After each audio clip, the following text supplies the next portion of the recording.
I'll watch the waiting room if any others come Okay, thank you. So, thank you everybody for being here. As I pre-stated, we are recording this, and this PowerPoint is designed to be a resource for you for your writing. This is course content. It's definitely not designed to be shared without explanation, professional development. This is information for you to be able to refer back to as we go. I hope all of you have seen and participated in the pre-work that I uploaded in the classroom, I think about a week ago. I will tell you that this is very different than Writer's Workshop in the past because the video of the APA 7 done by Deborah, whose last name escapes me right this second, and I apologize for that. I didn't remake that because she said everything I could say and better. And the examples that she gives you a lot of content on how to write an APA 7 paper. I know in your class website, Reese has uploaded a sample paper that is just of APA formatting. I think it's exceptional. Definitely talks about how to do a hanging indent, which is very, very tricky. I also will have resources in this PowerPoint that you can go to, another one of which is an example of a student APA paper that I think is very, very beneficial. So the APA conversation is very limited in this. This conversation is largely about the components of your paper that you will have. I guess my first question, how many of you have already been to a school board meeting? Yes, that's a lot. That's great. Have you been to a school board meeting that had enough content that you think you can write something about it? Yes and no. Yes, mostly. Okay, well, you're on track. And if you do have any issues, then be sure that you do talk to your coach and we can work through some things. If you look at this first slide, you can see that our objective is always to build relationships to make sure that you know that we're here for your support. We're going to talk about the writing components, and this presentation will be a resource for you. I do think all of the links in it work. For example, I can show you. Here is your syllabus, and I say the live syllabus because remember, we reserve the right to change it whenever we see that it needs to be changed. In your syllabus, you have the rubrics and guidance documents, but I have another link right there that takes you to that folder. These are all of the guidance documents with the rubrics right there, but I also included the link to the research paper rubric. This is your basic information that you're going to need.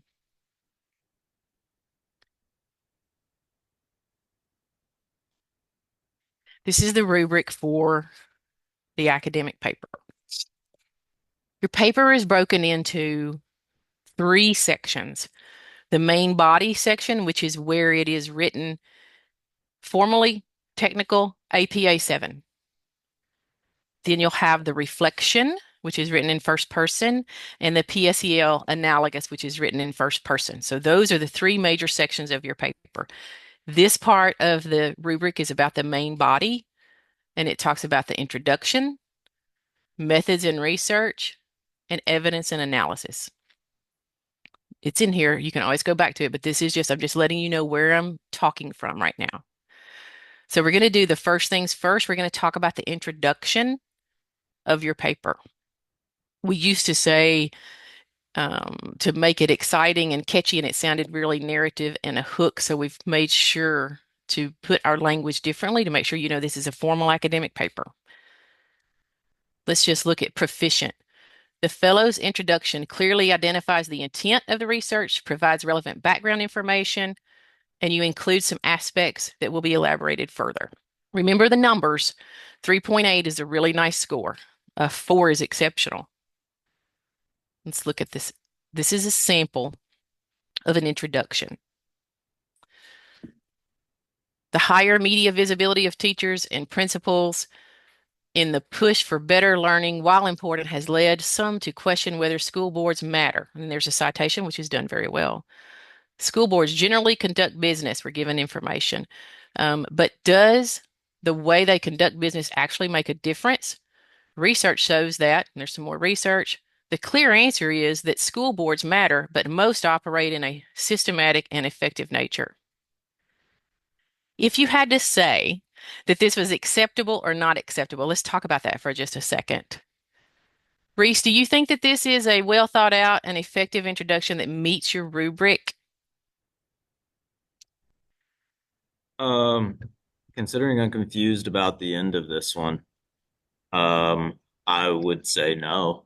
Absolutely. If you're confused, it's not great, right? So that's a really big key right there. If you're confused after reading it and you don't know what's coming next, it's not appropriate.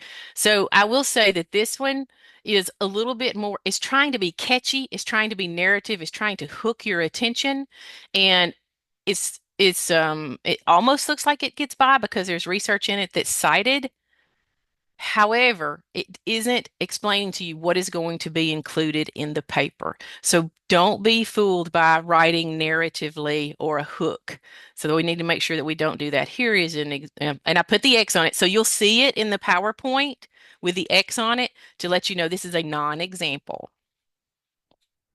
This is an example of an introduction that is much better. I wonder, Hope, would you read this?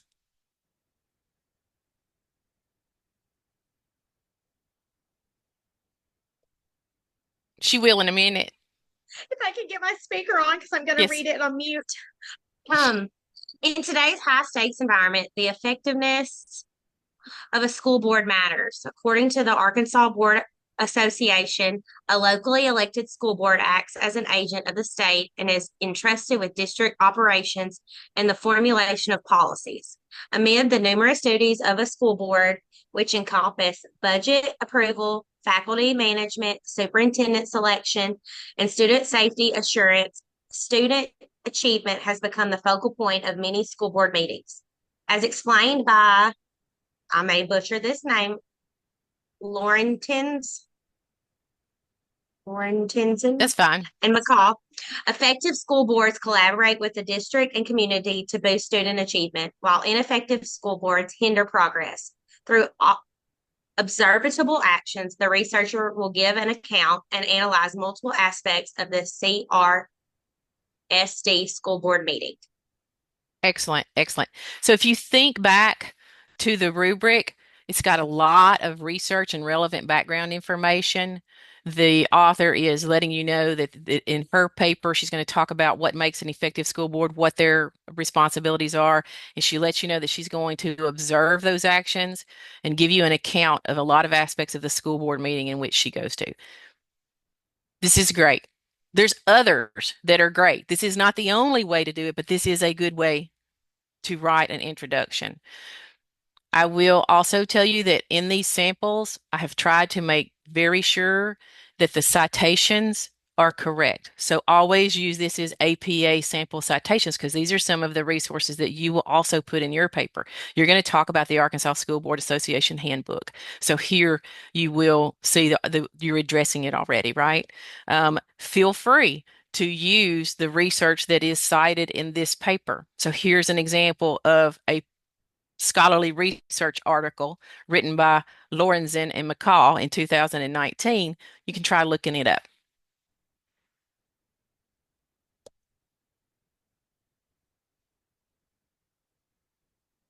Questions about this introduction?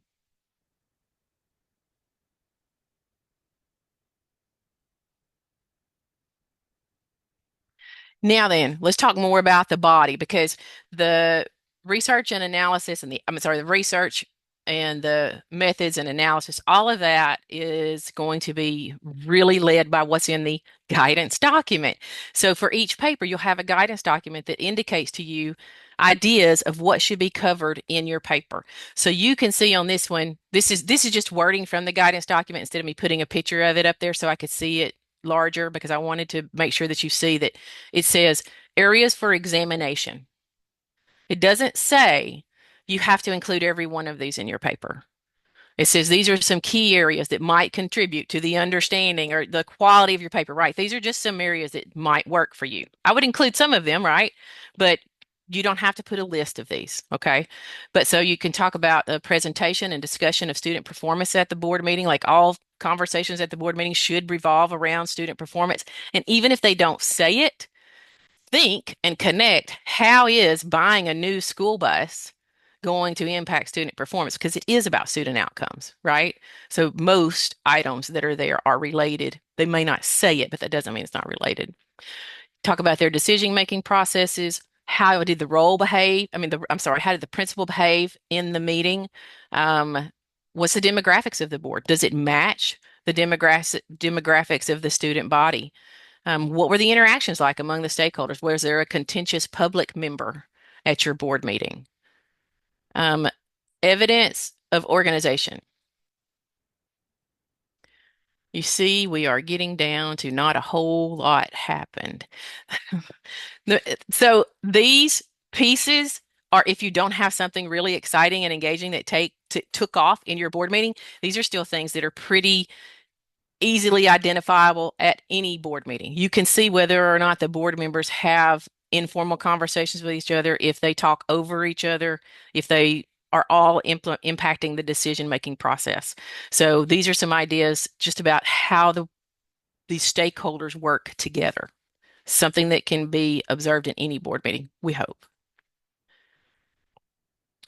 This is more of the logistics. It's things that you might already know, or some of you might be surprised to learn that there's actually a rule of engagement between the principals and the board members. I have a lot of people that don't know this, and you have to look for it to figure it out. And your board and your principal, your district may handle it differently.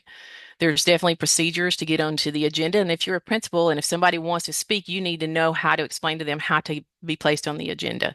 So these are also items that are important, but it doesn't say that you have to include every one of them. So consider which ones might even be important to your meeting. It can still be tailored to your meeting.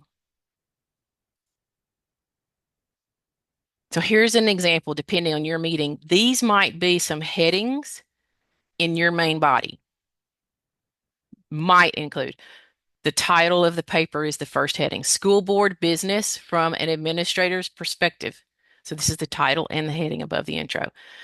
Impact School District Board Meeting. That's just a heading, and you're going to give some logistics about what happened in that meeting, when it took place, what the board members were present. You can give some logistical information about the one that you observed. Administrators reports to the board meeting. So it might have been really important that every administrator was present and they gave lengthy reports about the business of their school. And that's what you're going to end up talking about. And then lastly, you might talk about some of that logistical information and the legalities about school board, like how to get on the agenda to speak at the school board. So those may be the 4 headings in the body of your paper before you get to the reflection. It's a possibility. Depends on your meeting. While attending the meeting, I'm just reminding you again, use your best judgment about what events and discussions you deem as significant and that you want to address, that you think is important. Each school board meeting will vary, and on that account, you tailor your paper to that. That's why this one is very difficult for me to say. It's a good example of how it's difficult for us to say it fits a one-way narrative. This is a good explanation that you're doing this depending on your environment and your setting. I think I have another example. So here is another example of some headings that might be in your paper. School board meeting, which again, that would be the title of your paper, and it's also over the introduction. So school board meeting, and then you might talk about collaborative relationships with stakeholders. So you're talking about how you watch them interact with each other. If someone from the public spoke, is anybody from the public at the meeting, right? There's a lot of things that you can address. Student achievement focused, you might just talk about every topic that they addressed. They indicated how it affected student achievement. Or you might talk about that student achievement wasn't mentioned, but these things address that. Whatever is in your meeting, data-driven decision-making process. It may be that your principals brought specific performance data to inform decisions. So that would be something really exciting to talk about. I do want to pause right here and ask, because we said, I think that most of you have been to a board meeting. After this information, are you still scratching your head thinking, I have no idea what happened in my board meeting that I need to include or should include or will include in this paper?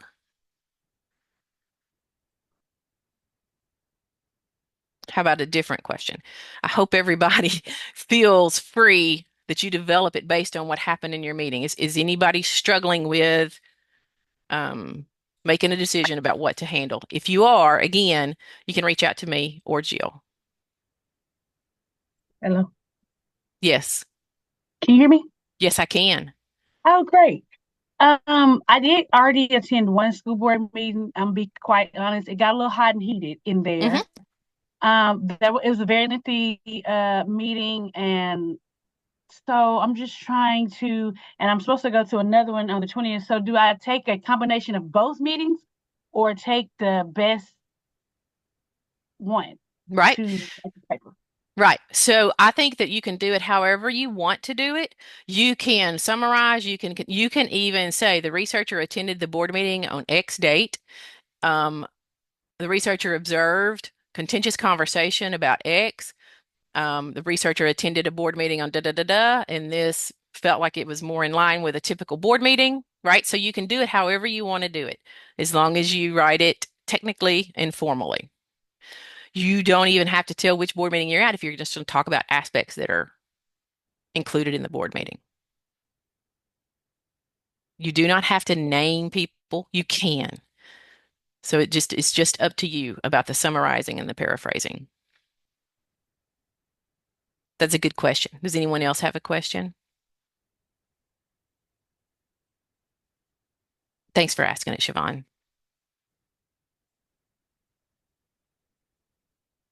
So right now I'm talking about how your papers may vary. This will tell you what will be included in all of your papers. So in each paper, you're going to state your observed evidence. You're going to have some scholarly research, which was like the article by Lorenzen and I can't remember the other person right now about what effective school boards look like. And then there's going to be a piece where you analyze your observed evidence in comparison to the research. You're not necessarily looking for effectiveness or greatness or to prove one way or the other. In fact, if you think that, it's going to make you write with bias, and you're going to include what's great and you're going to include recommendations for improvement. That would be wrong. So just be careful. It's just a statement of observation, a statement of research, and based on the research, this observed evidence suggests the board is in compliance. Okay? But every paper will include this, and I would include it in each paragraph. Notice I didn't say any headings would be like we do all of this and then there's the analysis at the end. Be sure that you include the comparison where you are writing the evidence and the research. Little watch out when you're writing this in the main body, make sure that you don't include excessive details that don't extend the understanding. That means don't write the minutes. Don't include that 4 board members voted yay, 3 voted nay, and the matter barely passed, right? You do not have to write specifics to that degree. That is not extending a concept that you need to understand.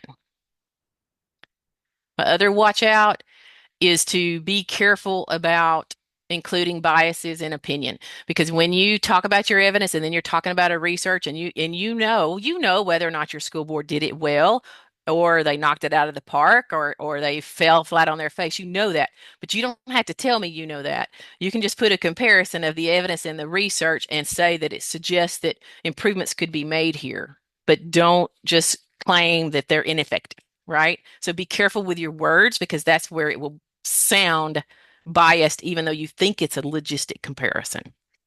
There's going to be some examples. Oh, observed evidence and research comparison. The leaderships, I'm trying to figure out where I was. All right, let's look at the next to the last sentence. Research suggests school leadership can positively affect student learning. So that is actually from the scholarly article. This evidence, so she's talking about above what was there, highlights the school board and administration working together to impact student achievement. These are the specific examples. So the analysis of the board meeting, these mean I'm going back up to the top. The analysis of the board meeting revealed the school board and the administration were focused on student performance. For example, This is the specific detail of what was observed. The board addressed budgetary issues and critical student performance issues, such as recovery for lost credits. So this is given a specific example of what was observed and why the researcher compares and states that this proves a point or suggests that they're working together to impact student achievement.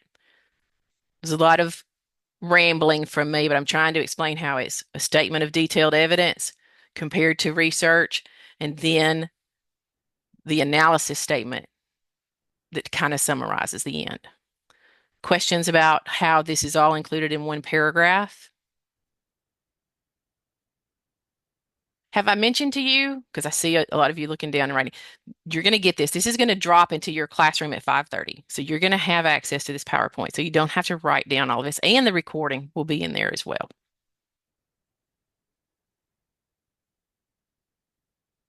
Here's another example.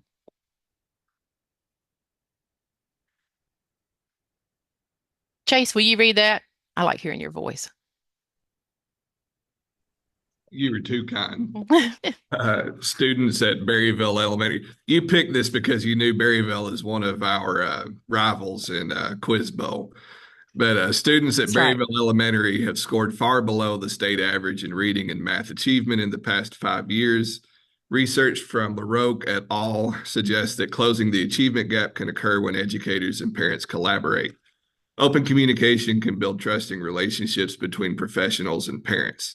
They go on to state ongoing two-way communication allows parents and educators to be on the same page. Evidence gathered from the interviews suggests that the lack of two-way communication between the principal and parents could factor into low student achievement. Thank you very much. So this was written by Heather Ogden, who is now a principal at Green Forest. And she was a fabulous writer. As she grew, it became much better. This has a lot in it that is additional examples for you. So I want you to notice on the first line, she is citing information from an interview. By the way, this is from a project that you won't do. So don't be confused. This is not about the school board. I guess I should say that up front. This is just a different example of how someone can talk about the evidence and the research and make a comparison. She used a personal interview, so that's how you cite a personal interview. I also showing you that she talked about LaRoque et al. That's how you would cite someone that is the piece is written by multiple authors. She also is continuing to discuss the work of LaRoque et al. And so you can see how she did one sentence in there, open communication, without citing it, but I am aware that it goes with it because she cited it again at the end, and after the quote, she has a page number. So this is a really good example of 1, 2, 3 sentences that are all from the same source. She cited it in the beginning and cited it again at the end to close it up. So you cannot just cite it once and never come back to it. So make sure that you do indicate where your evidence is coming from, where your research is coming from. And then she's talking about the evidence gathered from the interviews. And so that's where I wanted to make the point out that she is reiterating about her evidence from the interviews. It may not be written in this paragraph, but it's probably above, right? So she's already included detailed information above. So she's telling you that she's gathered that evidence, and it suggests she's not saying there's no way they're doing any two-way communication, right? And she's not saying that she knows that's why there's low student achievement. So it's suggest and may contribute. Comments, questions, concerns?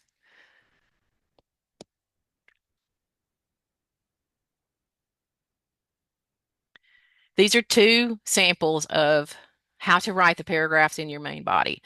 This main body is important, and it is what is a formal academic paper. This is what, if you continue on in another program and you're writing a dissertation for your doctorate, which we hope you all do, this information is the beginning of what will get you there. And remember, I will do an excellent job of providing you feedback on where things need to improve. Okay, so don't stress. You're going to get a lot of feedback and an opportunity to revise this first paper. Now we're going to swap from the main body to the parts where it's really important that you show your learning. So this actually is the most exciting part about our papers. And I think that in the past, some fellows have become very hyper-focused on the main body and all of the technical aspects that then they shortchange the reflection and the PSELs. I want you to know that the reflection is the guts and the meat of your paper, where I can see what you have gathered and gained from the project and how it's going to affect your future practice as a leader. Don't shortchange it. This is most important. I don't think it's in here, but I should tell you, I think we might have already addressed it previously, but I'm not sure. The limit for your paper writing is 10 pages. That's the limit. If I open Blackboard to your paper and it says 11 pages, I'm gonna send you a message and say you better fix that because I'm not even gonna grade it, right? Let me tell you, in that 10 pages, you have to have a title page. You have to have an abstract, which we haven't talked about yet, but we will. And you have to have a reference page. So that means that your writing actually can only be 7 pages. And while right now you're thinking, oh my gosh, I have to write 7 pages. When you get into it, you're going to be calling me saying, can mine be 13 pages long? And the answer is no. It's kind of like action research. When we tell you that you have 7 minutes, you think, I don't have 7 minutes worth of talk. And then you're like, you want to talk for 15 minutes, right?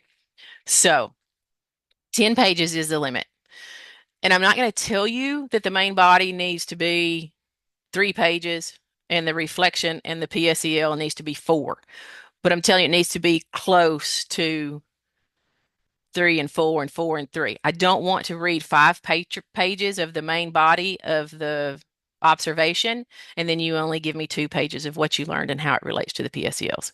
So remember, this is the meat. This is where you get to show off your learning.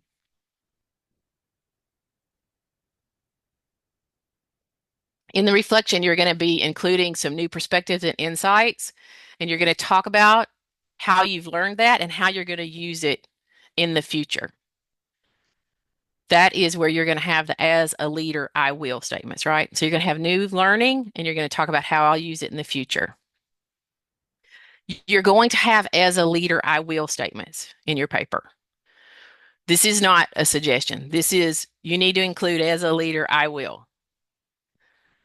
It's important that you discuss something that you want to continue. You can continue. You don't have to say something is wrong, right? You can say, I've discussed how well the communication went with the principal and the stakeholders and the board members in the meeting. It seemed very conducive and productive.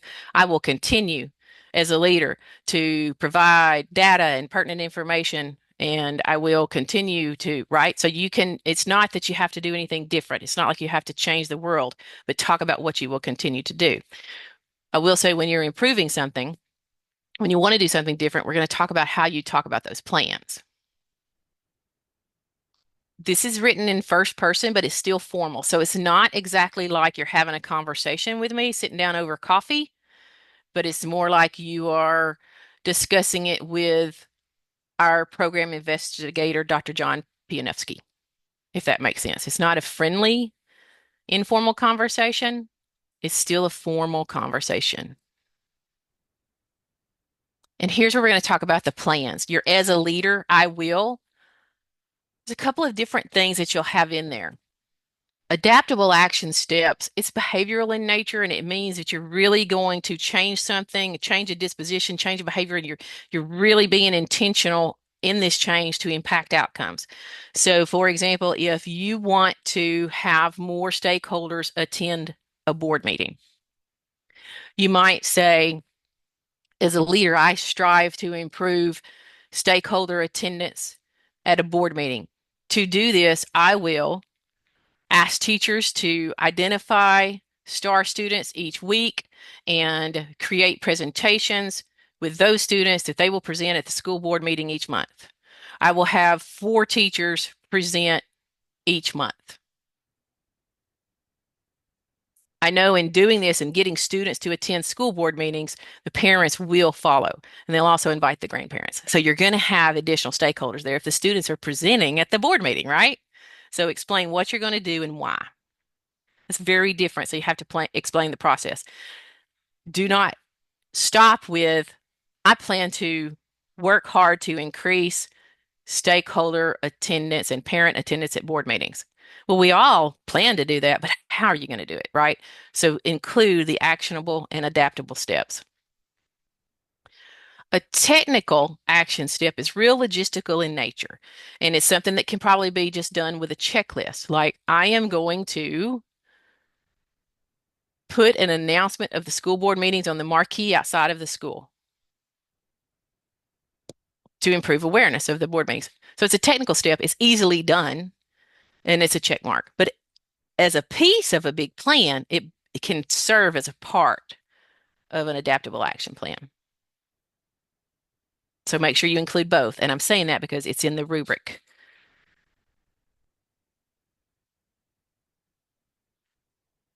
I'm sorry, here I had it right there. That is the rubric. That's the pieces over on the left of the rubric. And then inside the rubric, we talk about the number of those. So it's very specific. If you follow that rubric, you can see how you will score depending on what you put in the paper.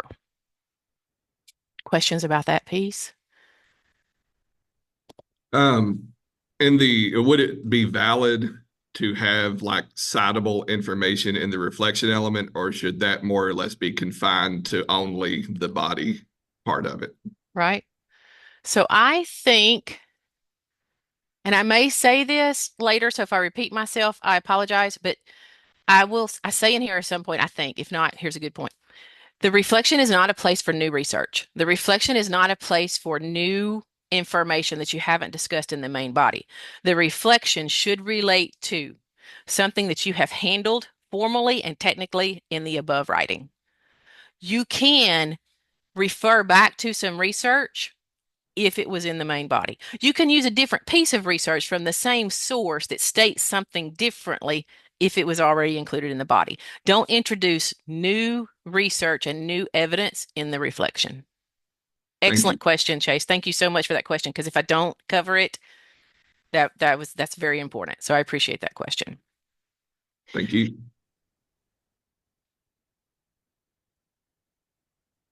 I have some examples. This is specifically talking, and I have the code on the notes for you, right? So when you see this, you'll be able to see the color code at the bottom. So you don't have to try to remember this. This is very, this is a very specific example of different types of technical and adaptable action steps. So as a principal, I will actively participate in board meetings and address school issues as they arise. Well, that's not necessarily technical, but it's broad and vague without a lot of information. So it doesn't cross the line into an adaptable action step because it's not delineated. So that's another way that it stays technical, because it's just kind of a dream statement or a statement of intent without how you're going to do it. It's fine. I'm just explaining it. But then she goes on to say, such as offering after-school tutoring. So while she doesn't delineate that this is going to be a very big piece and it's going to be a lot of moving parts, I know that. So I know that she's going to have a lot more planning and action steps to implement that piece. So I mean, that's a big thing. That's something that they're going to undertake. An area of concern is the lack of community participation. So the lack of community participation, I highlighted as red because this is exactly what you were asking, Chase, and this I think maybe where I was going to say it. It was important to her in the discussion, in the body of the paper. This would not be where I need to see this for the first time. That is actually like really referring me back to the body where she did a lot of conversation about documenting how many people were there and how many people weren't there, or the representation of the community. So I'm already aware of that, and it's not surprising to me that she brings it up here. In fact, if you talk a lot about it in the body, I hope that you address it in your reflection. If it's that important to you to discuss in the body with research and evidence, then address it in the reflection. And she goes on to tell several steps that she plans to take on to improve the communication and engagement. And she's going to send robocalls and publish meetings. And those are the orange ones because they're technical. But in this list, they definitely become part of an actionable action plan. I have encouraged community participation in green because I think there could have been a huge development of this. That actually would be considered a dream statement. And if it weren't in the other steps, it would have really caused me to go, so encourage community participation. How? Right? Tell me more about that. I mean, she does go on to tell me pieces of it, but it's also something that you could do a lot of development on. But you can see that it's important to her because she identified the lack of community participation. You see, she has a survey. She's going to have parent nights. She's going to post minutes.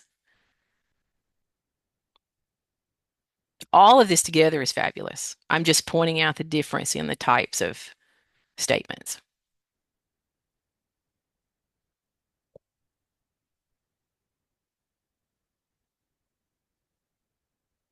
You tell me.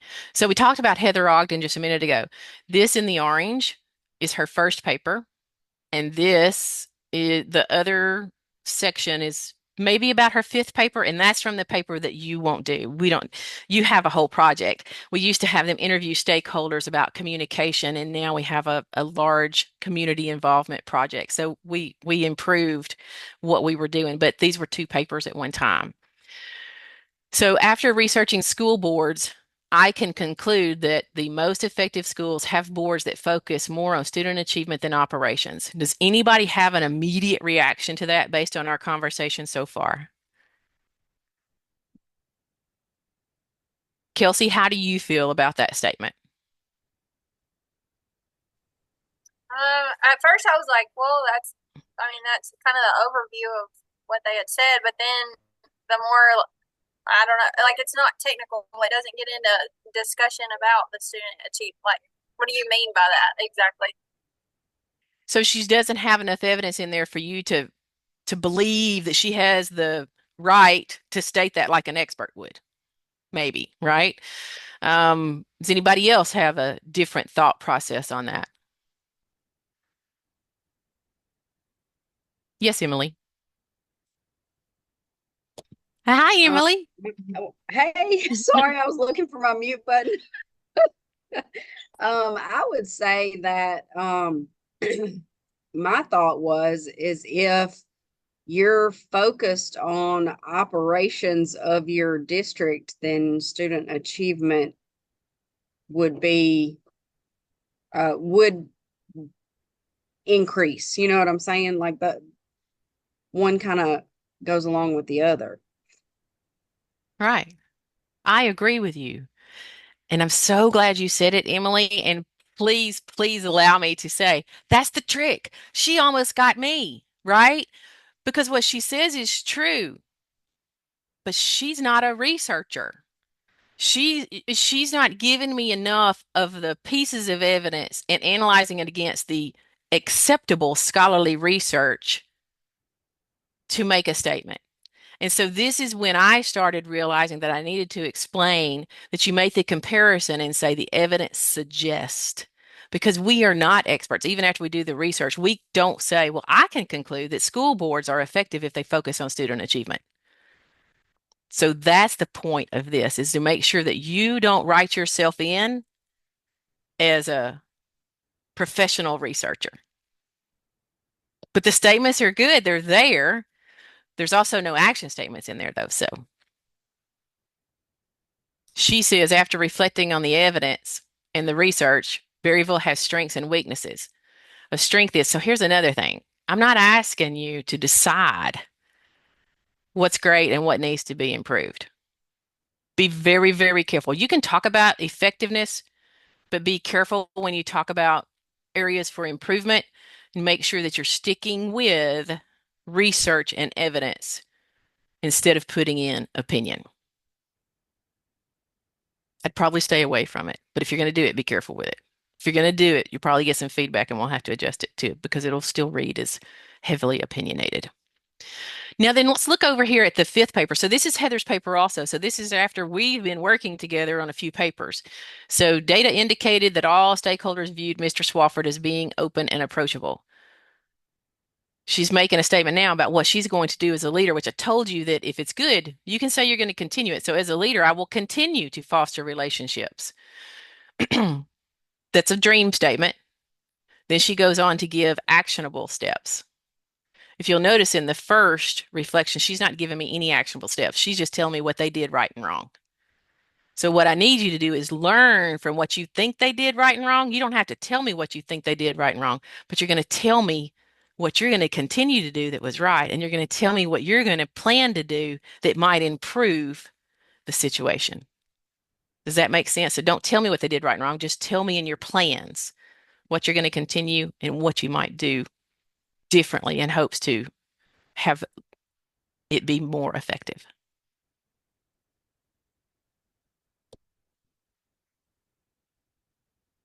I think that's a pretty big point. So I'm gonna say it one more time. You don't have to tell me that you are a professional researcher and you've determined what's right and wrong. You're going to tell me that I've looked at the research and the evidence, and I'm going to continue this because it seems to be effective, and I'm going to implement these steps to improve the outcomes of this. Questions? It's great. Priscilla's nodding. Priscilla, tell me that that had a powerful impact on you. It had a powerful impact on me. I appreciate you, Priscilla. Thank you so much for playing. You're welcome. Are you really going to mute yourself now? Do you have anything else to say about it? No, I was just taking some notes because, I mean, you kind of had to dumb it down there for me for a moment. I'm glad you repeated it that second time because I was writing, I will continue ... and I put rat thing in parentheses, and then I put I will do ... and then something I would change. But then you use that word implement, and I thought, oh, it's a much better word. Right, right. It just helped me kind of resonate more with it and understand what you were saying. That's great. And Priscilla, I appreciate the feedback that you are taking notes, and I agree because I think I said some things there. Well, let me back up. So you see, when you see the PowerPoint, you're going to see the X, so you're going to know it's a non-example. You're not going to be confused. And I have in the notes that the underlying statement is an opinion. She is not an expert, even after her observation and research. She should not conclude. So the reflection is not a narrative on effectiveness, strengths, and weaknesses. And then the orange over on the other side would have just been technical without the elaboration. So I have some notes on this slide for you too. So I want to point that out too, but I appreciate that you're taking notes. And so I do hope that this makes some sense because there's a lot of you that will be really, really tempted to make a judgment call and tell me what your judgment call is. But instead of telling me your judgment call, just tell me what you're going to do to be super fantastic as a leader, right? Okay. Next section, PSELs. I have for you, and I don't think I've shared this with you before, so this is very important. This is the PSEL cheat sheet. What happened? Oh, I can't click it because it went to the next thing. Hold on just a second. Why did it do that?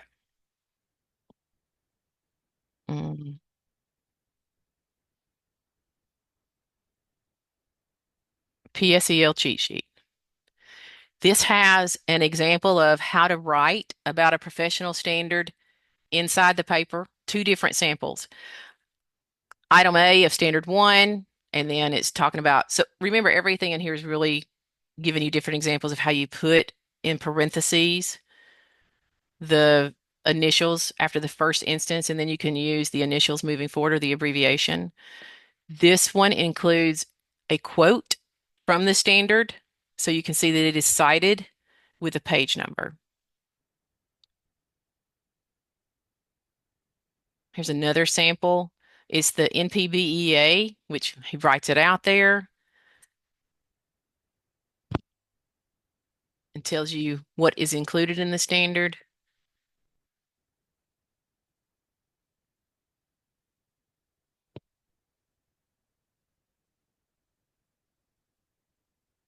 Please see this portion. References right here. And this has a hanging indent, even though it's only the 2 lines, you may not recognize that, but this is exactly how it should be on your reference page. And this is one of the ways I will be able to identify very quickly, oh, you didn't use your resources that were given, because this is exactly how it should look.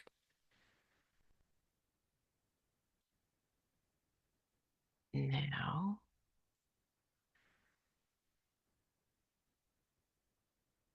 and so you see that was a live link and it is embedded in your PowerPoint. Here's some misconceptions about tying to the PSELs. Don't try to just loosely connect to a standard. Don't just state the standard and say that's how board meetings should go. Be sure that if you're addressing a standard, it was something that you talked about in the body. If you're talking about community members and you're going to talk about relationships with the community and community participation in your school standards of PSCLs, it would be best if you have discussed that in the body of your paper. So it shouldn't be the first time that you start talking about community participation while you're doing the PSEL. So again, no new information here. You're just now tying what you've already said to a standard. Don't try to connect to all 10 standards. We can probably connect everything we do to most of the standards most of the time, but pick the ones that are most pertinent so you can further develop that connection and explain it better. Do not connect a standard to an aspect of a board meeting that does not align with the information that you have included in the body of your paper. So I jumped ahead of myself. So like there may be standards that just relate to board meetings, but you don't address it, but don't just pick that standard.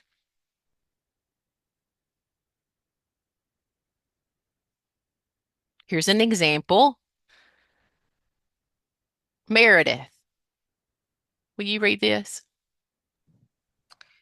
In the school board meeting, the leadership placed an emphasis on Standard 5, Item A of the Professional Standards for Educational Leaders, which states that leaders build and maintain a safe, caring, and healthy school environment that meets the academic, social, emotional, and physical needs of each student. School safety was discussed at length. The safety measures the school leaders have taken demonstrate their commitment to ensuring the school is safe. Perfect. Thank you.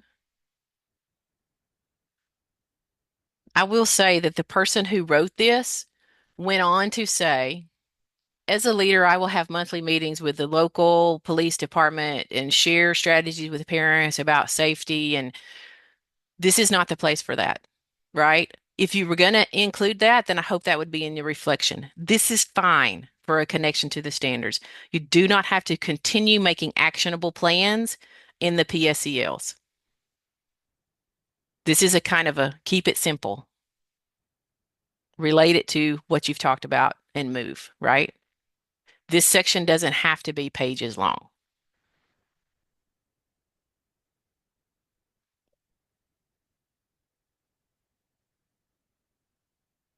Questions about the PSELs?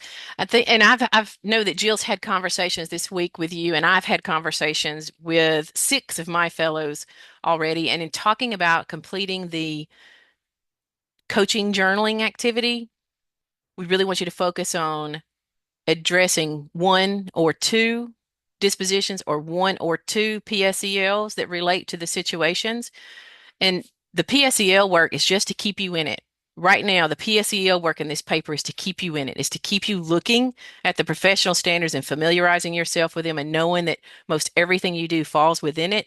And then when it comes time to take the SLLA, you will be so familiar, it will be a piece of cake. That's what this is about, is just staying in the standards and being familiar with them, continuing to look through them and determine what you're talking about, where it would fall.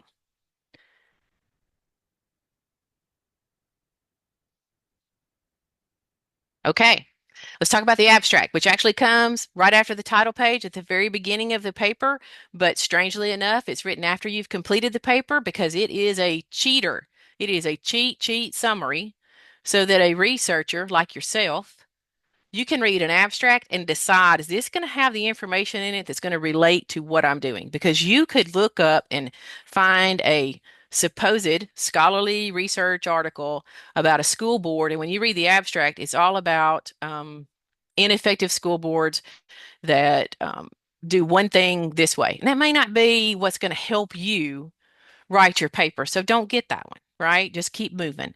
So that's what an abstract is about, is to let you know what's going to be included in this paper. The what you did, how you did it, and who's going to benefit from it and why. That's what goes in an abstract. I'm trying to, oh, see, I'm looking at two different things. I'm sorry. I changed it on my other screen and didn't change it on your screen. I'm so sorry.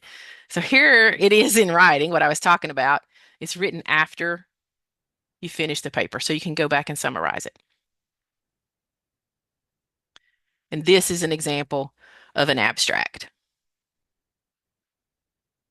Cheyenne, since you look so excited to be here, can you see this well enough to read it?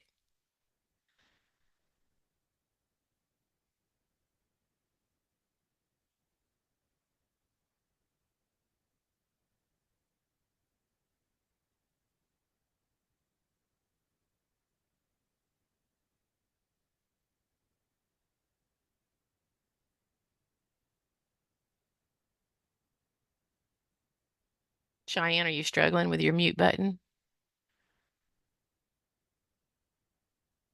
She put a message in the chat just now that says she can't unmute. There she is. Oh, I Oh, don't there hear she you. is. She got it. But I don't hear you. We don't hear Uh, you. It tricked her and made her think It she did was trick her. unmuting. It did Yeah. trick her. You're tricked, Cheyenne. Lindsay, will you help Cheyenne out because she's having technical difficulties? Sure.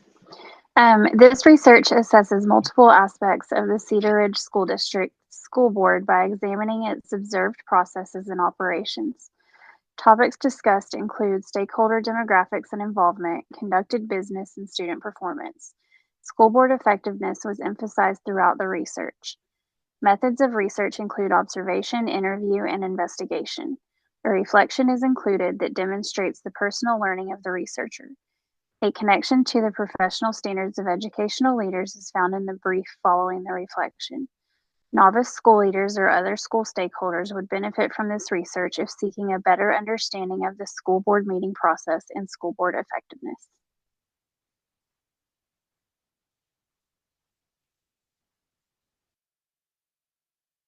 Thank you. Thank you very much. And you will include the keywords on there, just so you know, that is a part of the abstract. The note is just something that I've put on there. So you can see that it's definitely talking about what am I talking about? How did I research it? Why did I research it? What all is going to be in this paper and who might benefit from this? So she's got all of the aspects of this. I believe this is Brittany Davis. I'm not certain right this second, but I do believe it is. And so she will be a mentor to your group. Oh, that's not what I meant to do. The double asterisks and the note down here is because it says that this paper, school board effectiveness was emphasized throughout the research. I want you to know that focusing on effective aspects is not the same as just determining what went well and what didn't go well. Try your best to not focus on what is going wrong, because I do know sometimes when you go to school board meetings, it's obvious the areas that need to improve, but try to stay positive and then talk about things that you will do and implement to make situations more effective without just staying in a negative space. But so she wasn't judging. That's just she was emphasizing effective because there was a lot of things that she thought might have been better in her school board. I hope that makes some sense. Questions about an abstract? In the abstract, you can say this paper will include the researcher does. In this brief, that's language that works in the abstract, but not inside the paper. Inside the paper, you won't say that the paper is doing anything. You can refer to the researcher, but not the paper. That's sidebar information. That's probably not in your notes.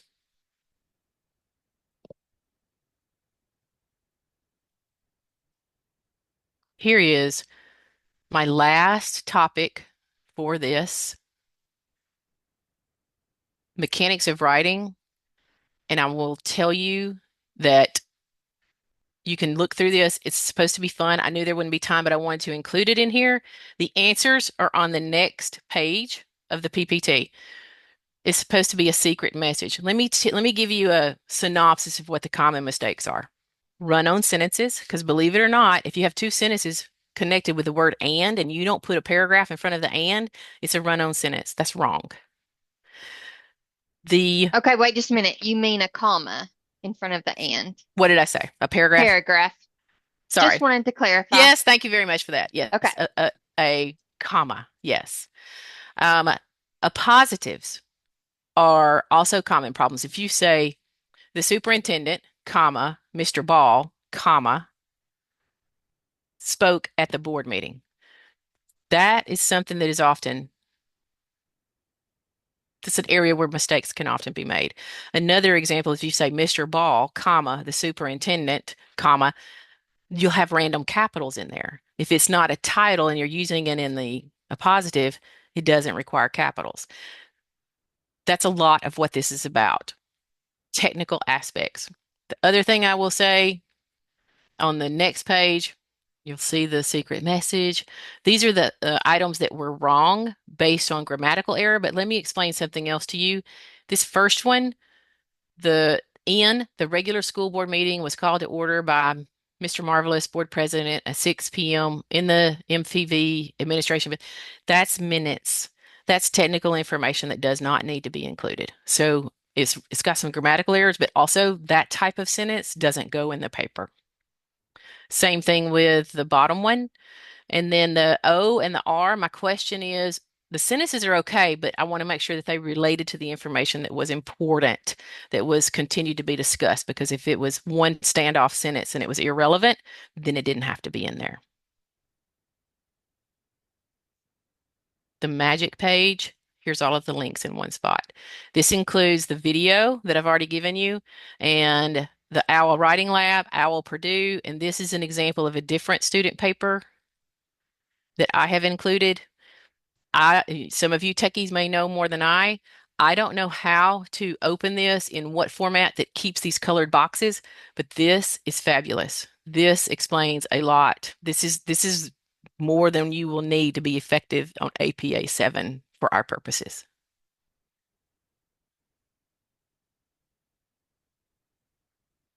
Comments, questions, concerns? On the video that you included on Classroom, unless I misunderstood, at the very end of it, it said that like the OWL Excelsior website is groovy, but the OWL Purdue website is not. So is Purdue back in order now? That's exactly right. I'm so glad you brought that up. And I don't know if I said that in your information, but OWL Purdue is spot on. That is actually what I use. And so her video was in 19, and this all came into practice in 16, so it may not have been that way then. So I do think OWL Purdue is a very acceptable resource. Thanks for bringing that out.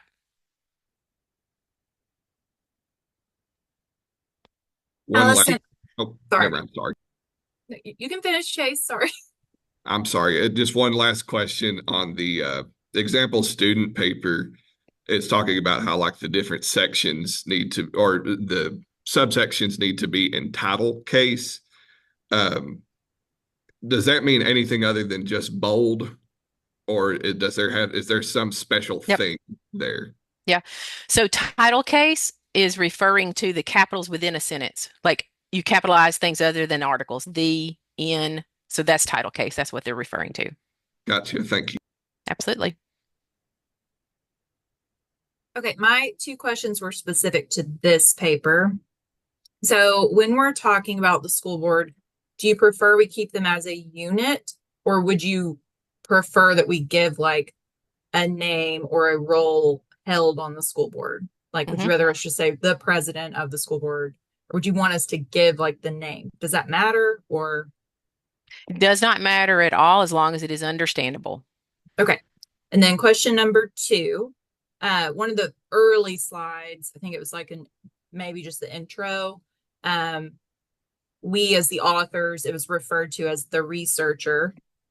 But then later in the reflection, we're referring to ourselves like an I, first person. That seems a little strange to me to like refer as third person and first person in the same paper? Do you want Right. that to be consistent?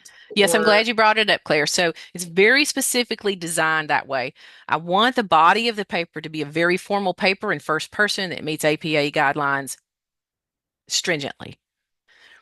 Then the reflection, Okay, I I'm want you so to sorry. I'm so sorry. You want the main body to be third person. third person. Yes, sorry. Yes. Sorry.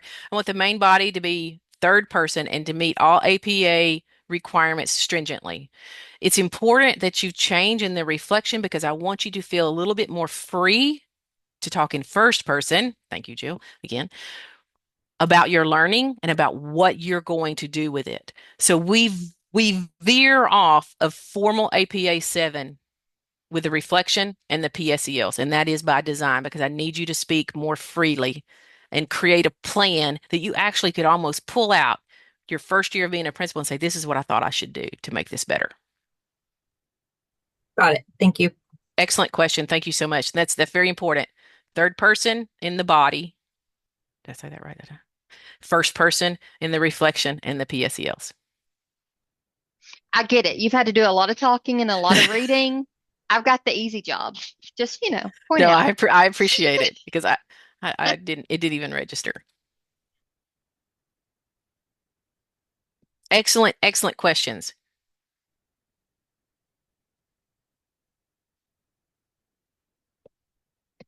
We can have another session after you review, after you get more into this. We can come back and we can do another group session or we're available for individual sessions. So we're here to answer questions that come up after this. I know this was heavy, heavy, fast, and furious. I am well aware.